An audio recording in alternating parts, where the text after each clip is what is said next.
Don't think. Feel.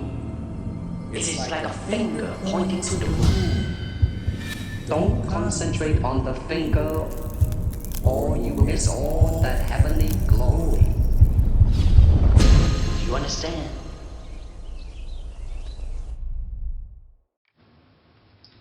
Okay, Cantonese or Mandarin? A very common question I've been getting here lately. Now, what language should I learn? Cantonese or Mandarin? I want to learn Chinese, but I don't know which one I want to learn. Now, for me, when I first started learning Chinese, or I should say before I started learning Chinese, I wanted to learn Cantonese. I chose Cantonese specifically because of course, Bruce Lee and some other kung fu flicks.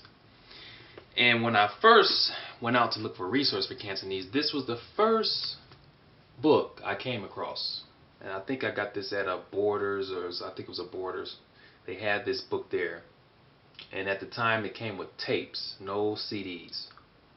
Now the problem with this was I didn't know how to use the course. I had no methodology. I didn't know how to use it. I was totally lost. I started off from chapter 1, listened to the audio, went to the vocabulary section, all that good stuff, just a traditional way. I didn't know what I was doing. So I eventually gave up because it didn't feel like I was making any progress, and I don't know, it was just weird to me.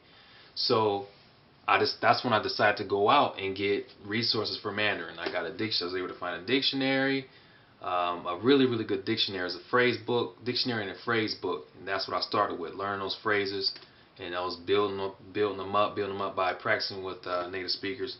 It was just it seemed like things were going faster than it was for Cantonese. So that's why I continue to learn Mandarin. Now, as far as what you should learn, I think it all depends on you, what you're doing. If you're an individual who plans to go to China and work, live there, or even in Taiwan, then you may want to learn Mandarin. It only makes sense. But if you're living in the U.S.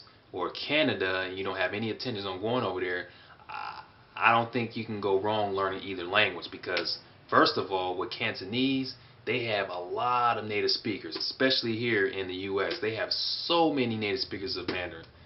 It's crazy. I've been to like for example, video games. You guys know I like to play video games. I've been to a lot of tournaments where a lot of these Asian Chinese American, they speak Cantonese. All of them spoke Cantonese.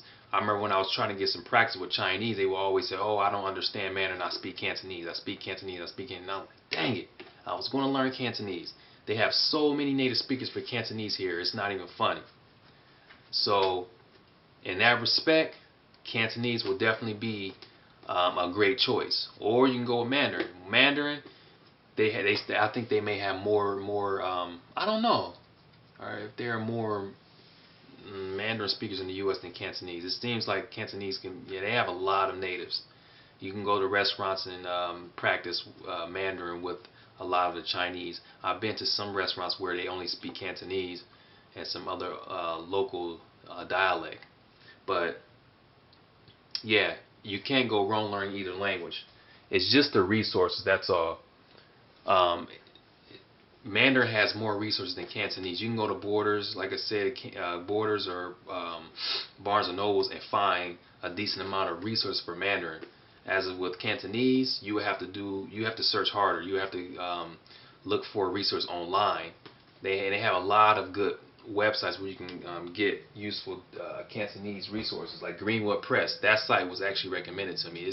That place is based in Hong Kong, so you have to make an order and they have to ship it to you from Hong Kong. So yeah, that's the only thing. I just think that I just think it's the resources. You may have to spend a little bit more money to learn Cantonese.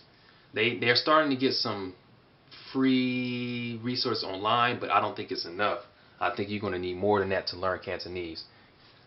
So that's it. I think it all depends on the person. I mean, if you plan to go over there and live, then you want to learn Mandarin. But if you're here in the U.S., you don't plan on leaving, and you just want to learn a Chinese language, hey, choose Cantonese or Mandarin. But anyway, what do you guys think? That's just my opinion.